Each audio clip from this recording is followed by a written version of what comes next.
I never thought I'd be the type of person to keep score in a marriage, counting every good morning that went unanswered, every dinner eaten in silence, every night spent scrolling through phones instead of talking. But here I was, lying awake at 2 a.m., staring at the ceiling and wondering when exactly my wife had started treating our marriage like a convenience store, stopping by only when she needed something. It wasn't always like this.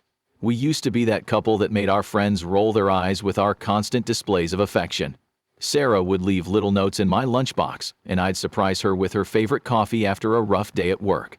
We had inside jokes, secret smiles, and that magnetic pull that made even grocery shopping feel like a date. But somewhere along the way, things changed. Not in the dramatic way you see in movies. There were no screaming matches, no passionate arguments, no plates thrown against walls. Instead, it was like watching a flower wilt in slow motion, so gradual you barely notice until one day you look up and all the petals have fallen. The first time I really noticed something was off was during dinner one evening. I'd made Sarah's favorite pasta, the one with the homemade sauce that takes hours to simmer. She walked in, said a brief hey, grabbed her plate and headed straight to the bedroom to catch up on work. I sat alone at our dining table, the candles I'd lit casting shadows on the empty chair across from me. That night became a pattern. Our interactions grew increasingly transactional. Can you pick up the dry cleaning? Did you pay the water bill? We're out of toilet paper.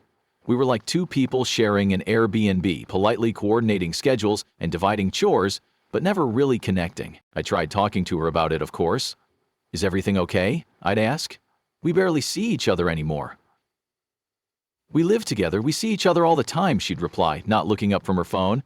I'm just busy with work. You're being needy. Needy. The word hit like a punch to the gut. Since when did wanting to spend time with my wife make me needy? Since when did hoping for more than a grunt of acknowledgement in the morning make me demanding? I started watching her more closely after that. I noticed how she'd light up when texting friends, laughing at their messages while she'd barely crack a smile at my jokes. How she'd spend hours on the phone with her sister but claim she was too tired to talk when I tried to tell her about my day. How she'd make plans for weekends without even checking if I had anything in mind. The breaking point came on our anniversary. I'd made reservations at the restaurant where we had our first date, bought her favorite flowers, even dug out the playlist from our wedding. I was determined to reconnect, to bridge whatever gap had grown between us. She came home late, hair slightly disheveled, smelling of wine. "Oh, is that tonight?" she said when I mentioned the reservation. "I'm sorry, I went for drinks with the girls from work. I thought I told you." She hadn't told me, just like she hadn't told me about the promotion she got 2 weeks ago. I found out through Facebook, or about her decision to start yoga classes. I discovered her new workout clothes in the laundry, or about switching her day off from Wednesday to Friday. I found out when I tried to surprise her with lunch. That night, as I sat alone in our living room, eating takeout and staring at the roses I'd bought her, something inside me shifted. If she wanted to treat me like a roommate, then maybe it was time I started acting like one. The change started small. I stopped asking about her day. I stopped waiting up for her. I stopped trying to coordinate our schedules. When she'd ask what I was doing for dinner, I'd shrug and say, "Haven't thought about it," instead of automatically including her in my plans. It wasn't, after all, automatically including her in my plans. I started going out more, not telling her where or with whom. I joined a gym, took up photography classes, made new friends. I started living my life as if I were single, not in terms of dating, but in terms of not feeling the need to consult her about every decision. The first time I didn't come home for dinner without texting her, she called 3 times. I let it go to voicemail. When I finally walked in around 11 p.m., she was sitting on the couch, arms crossed. "Where were you?" she demanded. I shrugged, mimicking her casual dismissiveness that I'd grown so used to. "Out with some friends from work. Thought I told you?" Her eyes narrowed at hearing her own words thrown back at her. "No, you didn't. I was worried." "Why?" I asked, keeping my voice neutral. We're both adults. I didn't realize I needed to check in. She opened her mouth to argue, then closed it again. What could she say? She'd set this precedent herself, coming and going as she pleased, treating me like a peripheral character in her life rather than her partner. The next few weeks were interesting. The more I pulled back, the more she seemed to notice my presence, or rather, my absence. She started asking more questions, making more attempts at conversation, but I maintained my distance, responding with the same kind of vague, non-committal answers she'd given me for months. "Want to watch a movie tonight?" she'd ask. "Maybe. I'll see how I feel later," I'd reply, not looking up from my book. "I was thinking we could grab lunch together tomorrow." "Oh, I might have plans already. I'll let you know." I could see it frustrated her, this new dynamic. She wasn't used to being on the receiving end of casual indifference. One night, about a month into my new approach, she finally snapped. "What's going on with you?" she demanded as I was heading out the door for my photography class. "You're acting different." I turned to look at her, really look at her for the first time in weeks. She seemed smaller somehow, less sure of herself. "Different how?"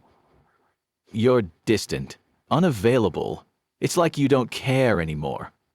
The irony of her words wasn't lost on me. I leaned against the doorframe, keys dangling from my fingers. "I'm just busy with my own stuff. Isn't that what you always say?"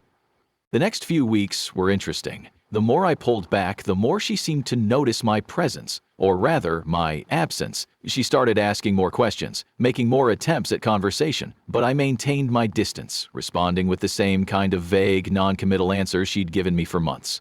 "Want to watch a movie tonight?" she'd ask. "Maybe I'll see how I feel later," I'd reply, not looking up from my book. "I was thinking we could grab lunch together tomorrow." "Oh, I might have plans already. I'll let you know." I could see it frustrated her, this new dynamic. She wasn't used to being on the receiving end of casual indifference. One night, about a month into my new approach, she finally snapped. "What's going on with you?" she demanded as I was heading out the door for my photography class. "You're acting different." I turned to look at her, really look at her, for the first time in weeks. She seemed smaller somehow, less sure of herself. "Different how?" "You're distant, unavailable. It's like you don't care anymore." The irony of her words wasn't lost on me. I leaned against the doorframe, keys dangling from my fingers. "I'm just busy with my own stuff." "Isn't that what you always say?" Her face flushed. "That's not fair, isn't it?" I asked quietly. "I'm just treating our marriage the same way you have been, like a convenient living arrangement between two people who occasionally share space." The words hung in the air between us, heavy with months of unspoken frustration. I saw tears forming in her eyes, but for once, I didn't feel the urge to comfort her. Instead, I turned and walked out the door, leaving her to sit with that reality just as I had been doing for so long. That night, I stayed out later than usual, not because I had anywhere to be, but because I needed time to think. I drove around our city, past the places that held memories of our early days together, the park where we had our first kiss, the coffee shop where we used to spend Sunday mornings, the beach where I proposed. When I finally got home, the house was dark except for a small lamp in the living room. Sarah was sitting on the couch, still in her work clothes, her makeup slightly smeared. She looked up when I walked in and I could tell she'd been crying. "Can we talk?" she asked, her voice small. I nodded, sitting in the armchair across from her rather than next to her on the couch. The physical distance felt necessary, a boundary I needed to maintain. "I've been thinking about what you said," she started, twisting her wedding ring around her finger, a nervous habit she'd had since the day I put it there. "About treating our marriage like a convenient living arrangement. And you're right. I have been doing that." I stayed silent, waiting for her to continue. "I got so caught up in my own life, my career, my friends, that I started taking you for granted. I assumed you'd always be here, always understanding, always waiting, and when you stopped waiting..." Her voice cracked, and she took a deep breath before continuing. "When you stopped waiting, it scared me. These past few weeks, getting a taste of what it feels like to be on the other side, it's been awful. Is this how I've made you feel?" I considered her question carefully before answering. "Worse," I finally said. "Because at least you knew what was happening. You knew why I pulled away. I've spent months wondering what I did wrong, what changed, why my wife suddenly seemed to see me as nothing more than a roommate she had to tolerate." She flinched at my words, but I kept going. I needed to say this. "You know what the hardest part was? Watching you still be you with everyone else. You had energy for your friends, time for your family, enthusiasm for your coworkers, but with me, I got whatever was left over, if anything at all." Tears were flowing freely down her face now, but I forced myself to stay in my chair. For too long I'd been the one trying to fix things, trying to bridge the gap. This time she needed to make the effort. "I'm sorry," she whispered. "I'm so sorry. I didn't realize. I didn't want to see what I was doing to us." "Why?" I asked. It was the question that had been haunting me for months. "What changed?" She was quiet for a long time, still twisting her ring. I think I got scared," she finally said. "Everything in my life was changing. New responsibilities at work, friends getting divorced, my sister having problems in her marriage. I saw all these relationships falling apart around me, and instead of holding on tighter to ours, I started pulling away. Like if I didn't invest too much, it wouldn't hurt as much if things fell apart on your terms. So you made sure things would fall apart on your terms." She looked up sharply, then deflated. Yeah, I guess I did. Pretty stupid, huh? Pretty stupid, I agreed, but without malice. For the first time in months, we were having an honest conversation, and I didn't want to waste it on anger. I miss you, she said quietly. I miss us.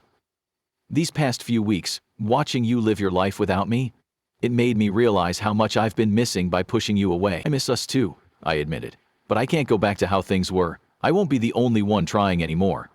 She nodded, wiping her eyes. I want to fix this. I want to try, really try, not just say it and then fall back into old habits. I want to go to counseling, set aside real time for us, rebuild what I broke. But I need to know if you're willing to try with me. If I haven't pushed you too far away already. I looked at my wife, really looked at her, and saw both the woman I fell in love with and the stranger she'd become. Could we find our way back to each other? Did I want to try? I can't promise anything, I said finally, but I'm willing to try if you are. Really try, not just go through the motions. She stood up then, taking a tentative step toward me. Can I sit with you? I nodded, and she perched on the arm of my chair, close but not touching. It was the closest we'd been in weeks. I have conditions, I said. If we're going to do this, we need real changes, not just temporary fixes. Anything, she said quickly. Whatever you need. First, we go to counseling. Not just couples counseling. I think we both need individual therapy too. Second, we set aside actual time for our marriage. Date nights, weekend mornings, whatever. But it has to be protected time. No more canceling for work or friends. Third, we need total honesty, even when it's uncomfortable. No more hiding promotions or schedule changes or feelings. She nodded at each point. What else? We start over, I said. Not from the very beginning, but from where we are now. No pretending the past few months didn't happen. No rushing back to fake intimacy. We need to rebuild trust before anything else.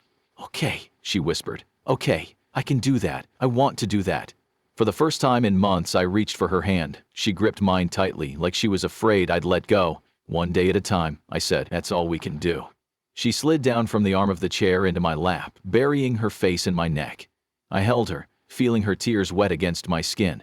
And for the first time in a long time, I felt hope. Not the desperate hope I'd been clinging to for months, but a cautious, realistic hope that maybe, just maybe, we could find our way back to each other. The next morning, I woke up to find Sarah already awake, sitting at our kitchen table with 2 cups of coffee. She'd made breakfast. Nothing fancy, just toast and eggs, but it was the first time in months she'd thought to make enough for both of us. Good morning, she said, pushing a cup toward me. I wasn't sure if you still take it the same way. I do, I said, sitting down across from her. The coffee was perfect, she remembered. We ate in silence, but it wasn't the cold, disconnected silence of recent months. This silence felt more like the quiet of a new beginning, filled with both possibility and uncertainty. Later that day, she texted me during lunch break, something she hadn't done in ages. It was just a simple message. Made an appointment with a counselor for Thursday. Will you come with me? I stared at my phone for a long moment before replying, yes. What time? It wasn't a dramatic reconciliation. There were no grand gestures, no passionate declarations of love. Instead, there were small moments of effort. Her asking about my photography class, me telling her about my day without being prompted, both of us making space for each other in our lives again. There were setbacks, of course. Old habits don't die easily, and sometimes we'd both slip into our previous patterns. But now, instead of letting it slide, we'd call each other out. Sometimes it led to arguments, but they were different now. Productive discussions rather than cold silences or passive-aggressive comments.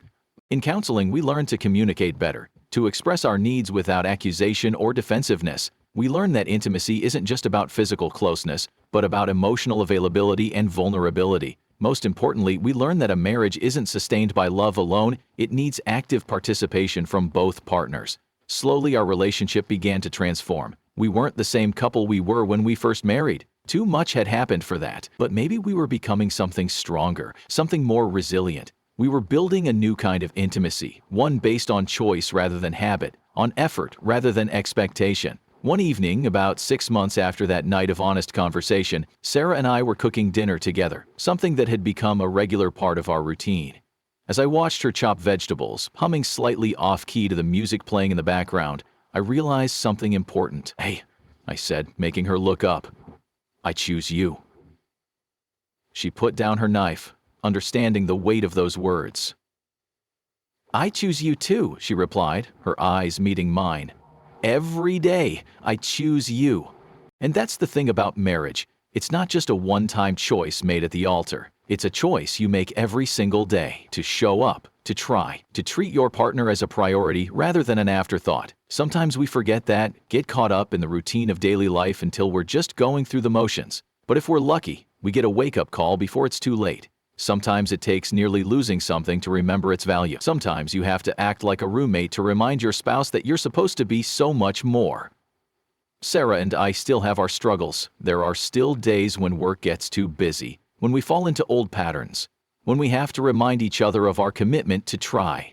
But now we're both fighting for our marriage, both choosing to be present, both working to maintain the connection we nearly lost.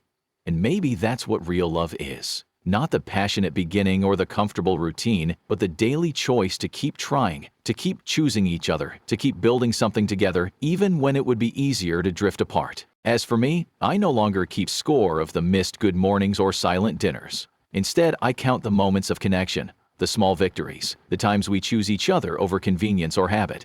Because in the end, that's what makes a marriage. Not the grand gestures or perfect moments, but the daily decision to be more than just roommates sharing a space.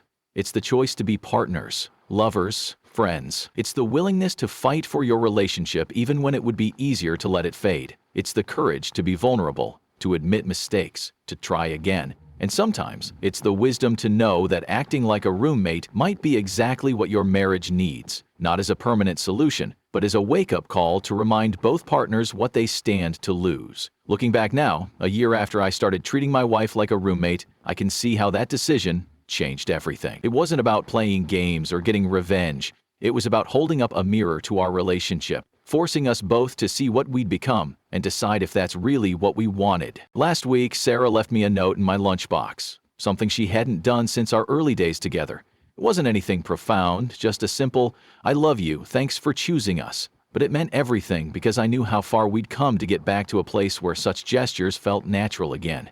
That evening, as we sat on our porch watching the sun set another habit we'd reconstructed from the ruins of our old routine, she turned to me with a serious expression. "Do you ever regret it?" she asked. "Sticking with me through everything?" I thought about the question carefully before answering. "I regret that we had to go through that rough patch," I said finally. "But I don't regret staying. Sometimes you have to hit rock bottom before you can rebuild something stronger." She leaned her head against my shoulder, intertwining her fingers with mine. "Thank you for not giving up on us," she whispered. Even when you were acting like a roommate, you were still fighting for our marriage, in your own way." And she was right.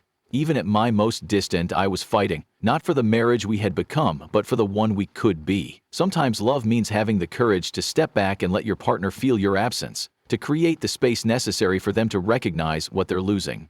Today, our marriage isn't perfect. We still have moments of disconnect, times when work or stress threatens to pull us back into old patterns, but now we have tools to recognize these moments and the commitment to address them before they grow into chasms.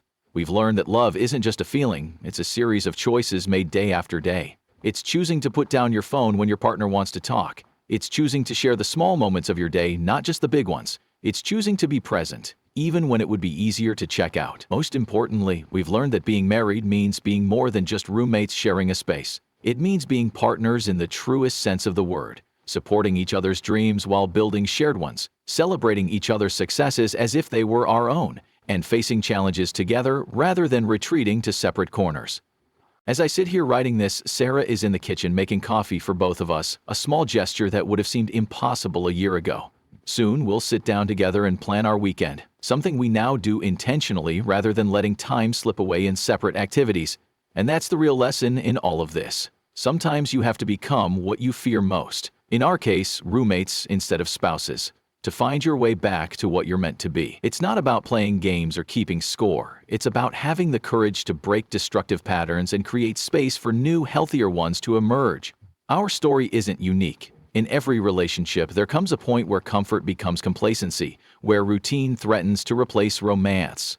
The key isn't to avoid these moments, but to recognize them as opportunities for growth and renewal. For us, it took me acting like a roommate to remind us both that we'd signed up for so much more. It took creating distance to appreciate closeness. It took nearly losing each other to remember why we chose each other in the first place. And now, every morning when I wake up next to Sarah, I make a conscious choice to be her husband, not her roommate. She does the same. Together, we choose to nurture our connection, to protect our time together, to keep building something meaningful. Because in the end, that's what marriage is. Not just sharing a space, but sharing a life. Not just existing together, but growing together. Not just being roommates, but being partners in every sense of the word. And that's worth fighting for, even if sometimes the fight means stepping back and letting your absence speak louder than your words ever could.